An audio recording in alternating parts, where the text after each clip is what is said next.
recording. And we're live. All right. So let's get started. Good afternoon, everyone. Welcome to the 2021 CTE Showcase. We're happy to have you here today to speak with our student panelists.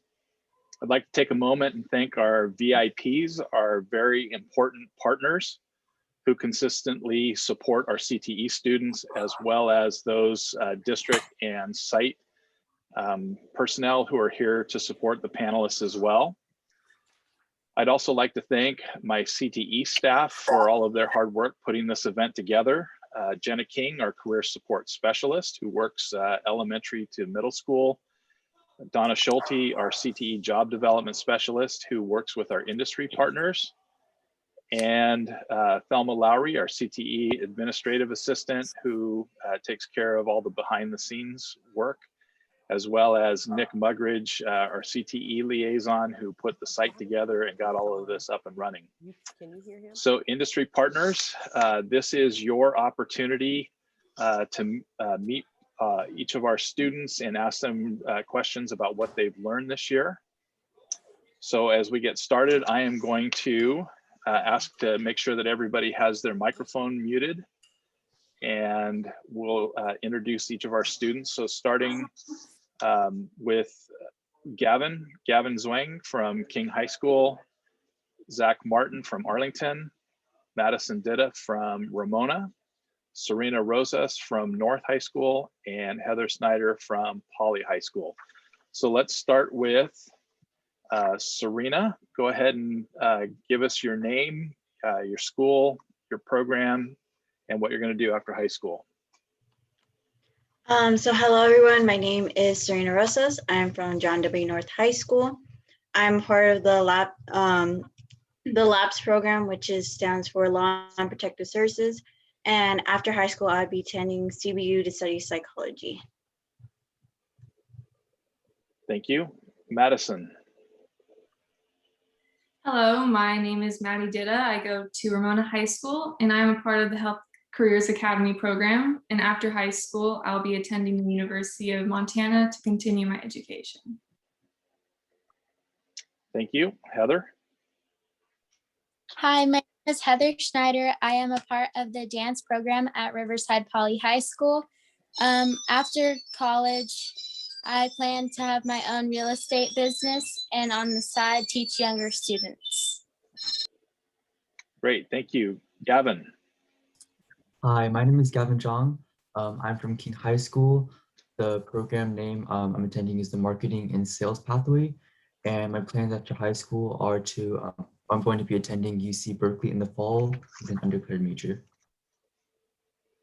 Great, thanks. And the last, Zachary. Hi, my name is Zachary Martin. I go to Arlington High School. And my program is the Project Lead the Way biomedical program.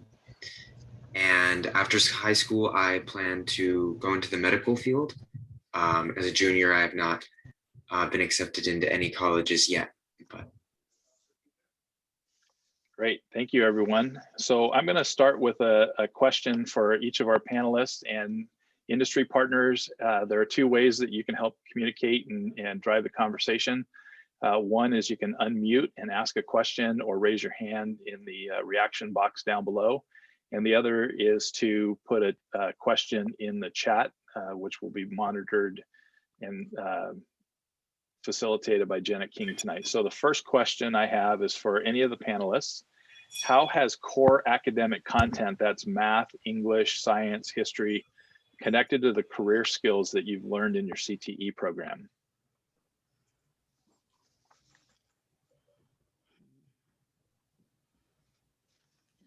Who wants to take that one?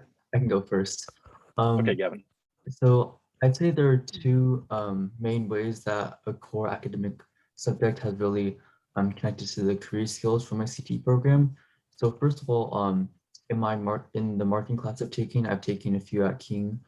So marketing is all about communication, being able to connect with customers, advertise your product or your service, and just all about being able to communicate and express yourself. So a lot of the skills that we use in the marketing classroom have been especially useful for like my English class and my history classes because we do a lot of like projects, we do written projects to create marketing plans, and those kind of help me benefit with those writing skills to prepare me for essays in English class and in history class. The second point I wanted to talk about was that in relate to the science aspect. So I did kind of like an internship with this local medical clinic, not as part of like the medical side, but rather the marketing side itself. So I work with them on their advertising and creating a marketing plan. There are a few different aspects over the years, but I was mainly interested in that business because of the science side, because pre-med is one of my interests. I want to go into medicine, specifically psychiatry, and I was able to learn more about how the business works on more than just a scientific level, but through the business and marketing side as well, and was able to build my interest in pre-med and science. That's a. I just Thank want to you, Gavin. I want to jump in real quick there, Ron. I appreciate that comment, Gavin, and a lot of the work that we are trying to do with our industry partners who are here in the room is do more of that cross-sector work, right? So doing non-medical jobs in the medical field, or non-retail jobs such as IT in the retail field, right? And I want our partners to know that, when we look at partnering with you and getting students into connected with you guys, we want to look at it from a lot of different angles. So when we partnered with Western Municipal Water District, they do water and they do engineering, but they've offered opportunities for our students to do marketing and human resources and some of those types of opportunities for internships and tours. And so I love that Gavin found that kind of cross sector work, because that's a lot of what we're trying to do. So thank you, Gavin. Anybody else want to take a shot at that answer for that question?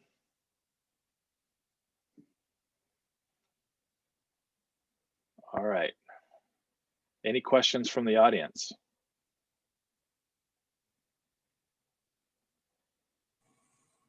If you want to ask the next one. Oh, go ahead. Hi. Thank you, Mr. West. Thanks, Gordon. Learned earlier, I guess it was last week, that there is an opportunity to have internships of high school students. In fact, I've been asking at our company boards about how we would do that. And one of the requirements to pay students for doing their work is the company has to receive good value for that work. And I'm curious if any one or two of you might be able to tell me what kind of value you could provide in your particular area for a company during an internship. I think I can attempt to answer that.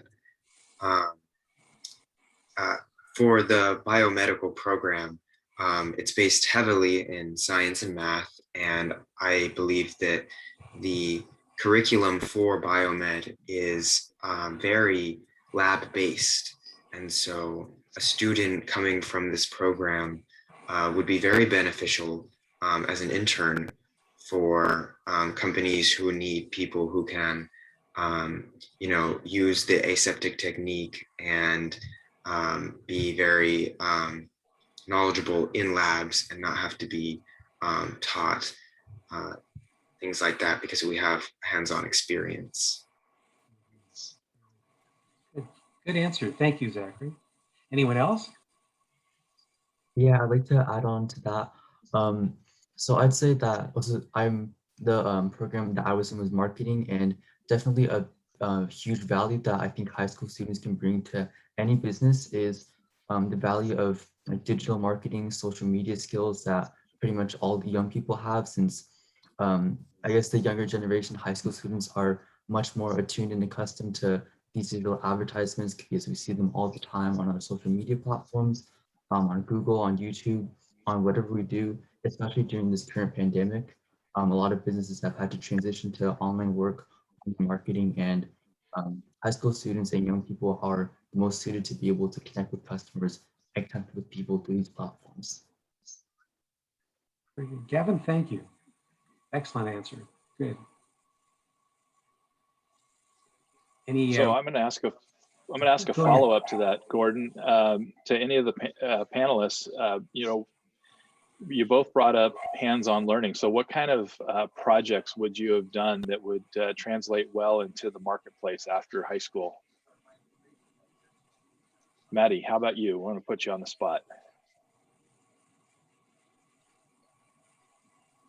Well, do you say, I think some specific examples that come to mind would be the animage table, which we have in our healthcare, and the virtual dissection table.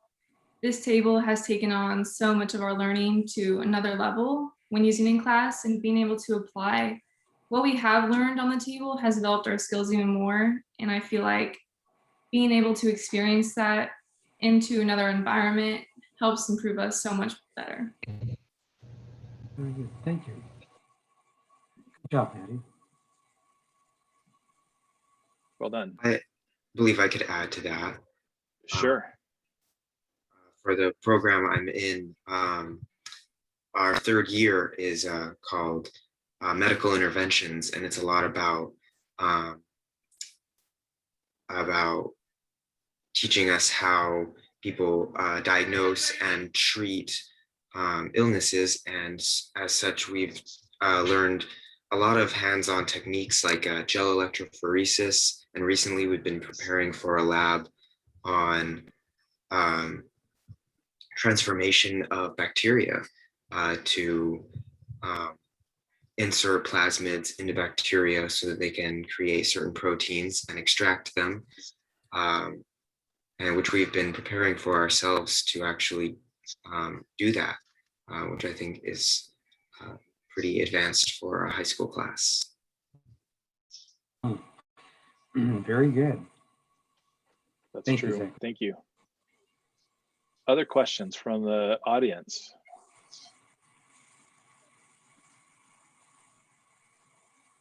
I've got one, Ron. Okay. So, and this is kind of a toss-up. So I'd like to know from any one of you, how and if did an industry partner input help you succeed in your program?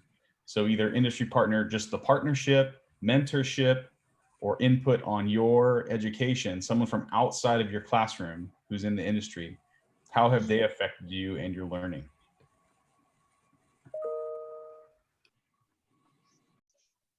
I think I could talk about this. So before I answer the question, I'm a bit confused about what exactly an industry partner is. Is that someone specifically like associated with RUSD or the CTE program, or can it just be like any professional? So it could be any professional. The professionals who are currently on this call in the room with us, these are our industry professionals that we've created relationships with within the district. And it could be someone that's in the room, but it could also be some other industry professional that you have connected with at some point during your high school career that may have had an impact. Okay. I don't think I've worked with any of the individuals in this room right now, but through the program that I'm in, so we do these projects. Like recently, I did a project management project. It was about a blood drive, and so throughout, there's like a whole rubric and a whole like detailed description of what we have to do regarding the project management cycle, the stages of it, and each one of the steps, like initiating and planning and all of that. And Mr. I think David Klein, he was one of the friends of Mr. Camacho, one of the teachers at King, and Mr. Camacho put us in touch with him, and he was able to look over our project, give us feedback, and kind of help guide us through how the project management process should be written in a document form so we can get points on a rubric and figure out what we're supposed to be talking about. So that was very helpful for us to figure out how that kind of applies to the real world, since he actually does work in project management, which is why Mr. Camacho had him with us with that.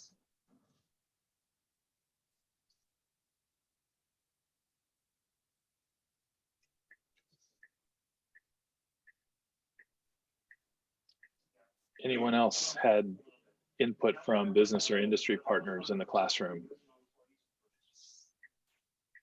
I think I can touch base on this.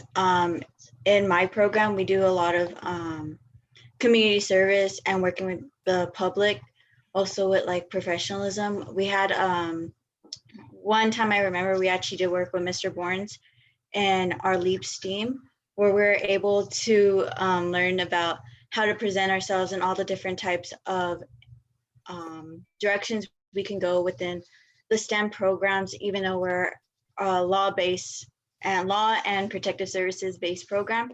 We're able to learn at different types of career fields, how to present ourselves when presenting in front of like a panel of people, and how to professionally present ourselves.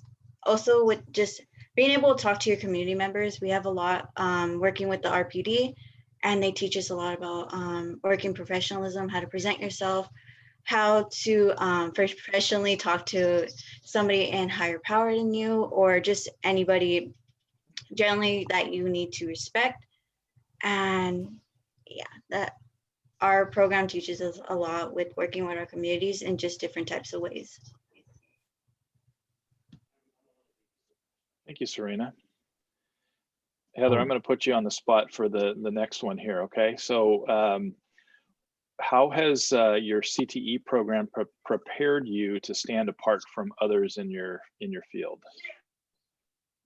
So throughout the dance, a few things that have helped me stood out is leadership, because it takes a lot to get in front of the class. It's also like a confidence booster, because you kind of learn the dance and you get it happy that you like know it, and you get to teach others, and it's a great team building activity. So I feel like this program has been helpful for me.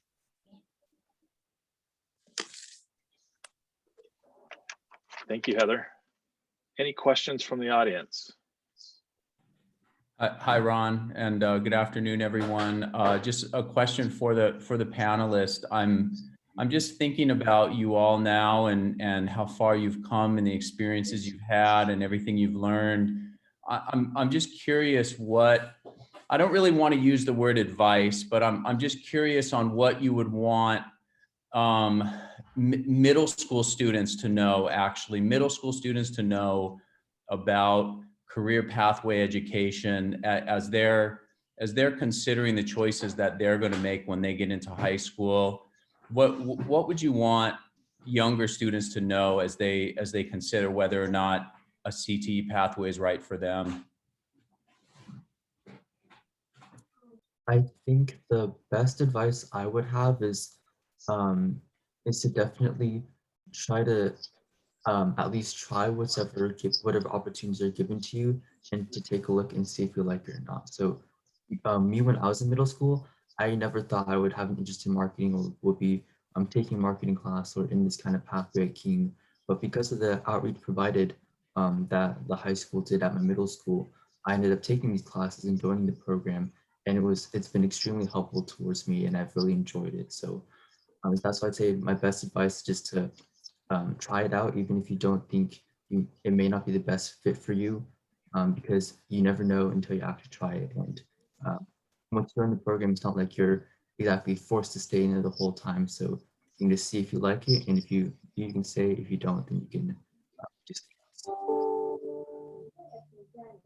I think I totally agree with what Gavin said, and I think to add on to it a little bit, I assume with all of these programs, and at least with mine, that there's more to it than just the subject that it claims to be a part of, and they all have a level of leadership that comes with it, and a level of learning how to publicly speak, and many other skills that are very important going into, the job search and the colleges. So I think that if it's truly not for you, you don't have to, but it is definitely something that you should absolutely look into. Thank you. I have a question. Okay. Please. This is Brenda Smith. My husband and I, we run Magnolia Heating and Cooling, and we're hoping to drive the next generation into our industry, which has not been something that most young people think as a good career. But I want you to know air conditioning and heating is a very good career, although it's manual labor. So you have to be physically fit and physically able to do the job. And we're having a hard time getting young people like yourselves interested in that kind of work. And I wonder what you guys think your generation will do in the future.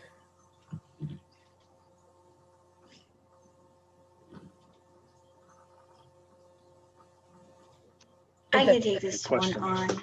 on. Great, go for it, Serena. So with my program, we actually do this thing, it's called PT, where we do physical training. So when we go out, it starts your junior year, and we're basically out on the field for an hour at a time doing just physical training. And it gets us like pretty much prepared to be fit for any lifestyle we want. I know personally with all my friends, I know a lot of them are going into construction working, or they're wanting to do the manual work. And our program has actually given people that choice to like see that there's other jobs that's just not part of the law enforcement, and that we have the opportunity to do something else like manual work and get into that type of career. Any other thoughts? Thank you, Serena. Who else? Ron, this is Eddie. Yes, please, Eddie. Ron, can you hear me? Yes, go for What it. I would like to ask the panelists is, what would motivate you, just to follow up on Brenda's question, as a young person, what would motivate you to apply for an internship? And what could be the obstacles preventing you from accepting that internship?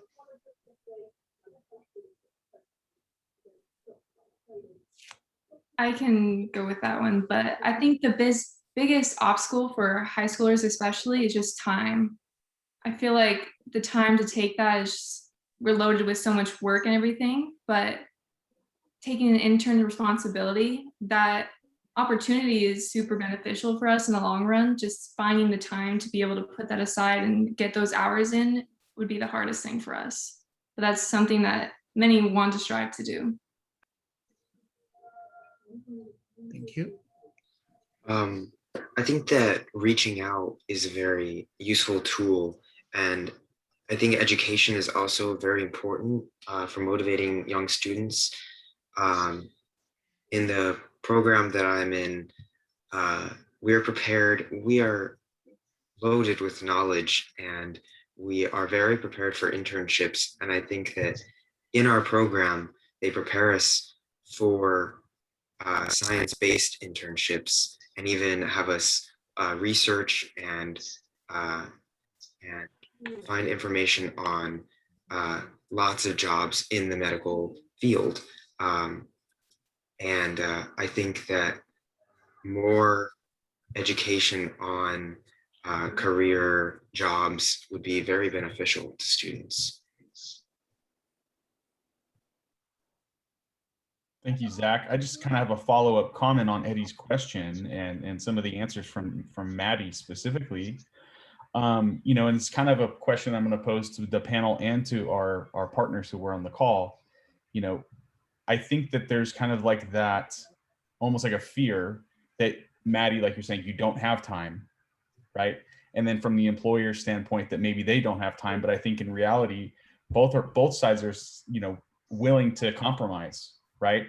So if you were able to go do 2 hours, right, maybe for a longer period of time. So instead of doing something in 10 weeks, you can do something over 20 weeks because you can only do a couple hours as opposed to 4 hours.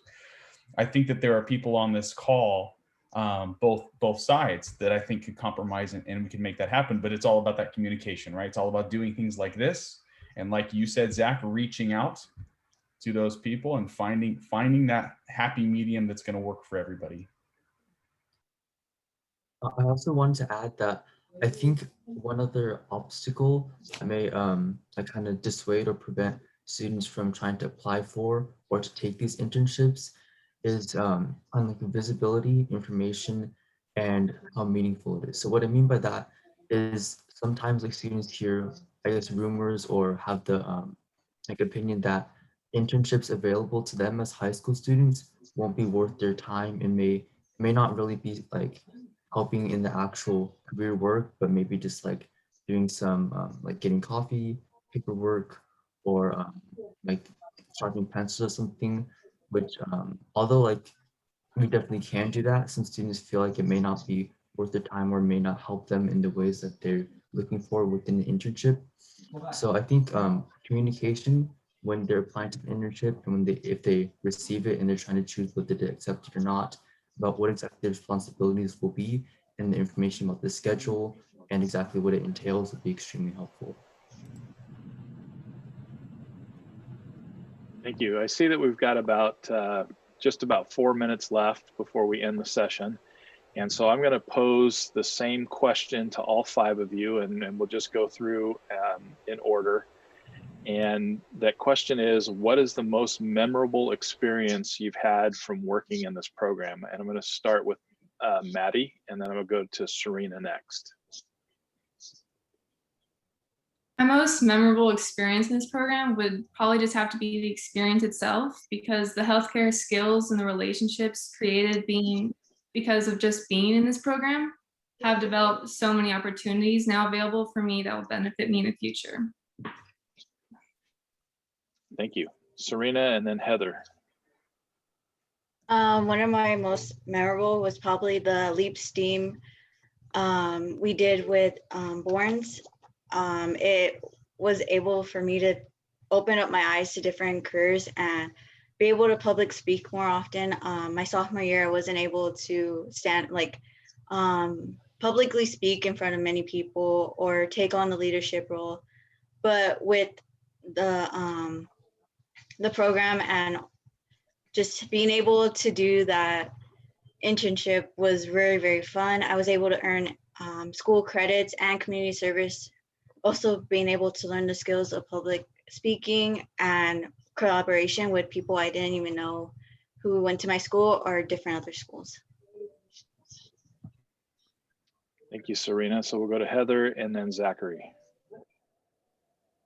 So the most memorable thing I had this year in dance is probably collaborating with teammates and also having challenges like learning the dance routines as well as leading the class. I feel like it's a challenge, but it's like a good challenge. So I'm really enjoying it. Thank you, Zach, and then we'll go to Gavin. I would say that the most memorable experience that I had in this program was actually back in my first year in the program, and it was a very long, multiple month long lab on a forensic investigation, and we went through every step of the forensic process, and the teacher even set up a crime scene that we had to investigate, and we went through and learned about every forensic job. And a lot of our labs include working through the different jobs in that field, and I think that really stuck with me. Thank you, Gavin. I'd say the project that I mentioned earlier, where I kind of interned with a local psychiatric clinic. It was because of my marketing class that I was working on that project, and I was able to learn about how like not only a real business works on their digital marketing, but also about the clinical aspect and seeing all the innovative treatments they do, especially regarding psychiatry, since I'm very interested in that field. So being able to connect that in marketing and interest in the medical field was really interesting to me. Great. Well, thank you very much. So I want to just take a second and thank each of our panelists who joined us this afternoon. Down in the little reaction box there, you can put hands clapping or do it physically. Let them all know that they did a great job. I think they were fantastic. I hope this was beneficial to you as a business and industry partner. We obviously had to transition last year and cancel our in-person showcase, and then shift a little bit and pivot into this new virtual realm. And hopefully next year we'll be able to do kind of a hybrid where we have some online and some in-person. So thank you to everyone who has attended today. Nick, if you can put the site, the CTE Showcase site link in the chat. We'd love for everybody to go to the site. There's some welcome messages in there, some of our vision. Our teachers have recorded a short introduction to each of their programs. And then there are 13 industry panels specific, more specific to the content that they've learned throughout the school year. And so I'd love to be able to have you go there and get more information. And on that site as well, it'll drive you to our CTE site on our RUSD homepage. And if you have any questions, you can feel free to reach out to us and we'd be happy to answer those questions. So thank you all for coming. Thanks for your participation tonight. Students, you did a fantastic job. You should be proud of yourselves. I know that I'm proud of you, and I know your teachers are proud of you too. Well, thank you very much, everyone. Have a great evening. Bye now.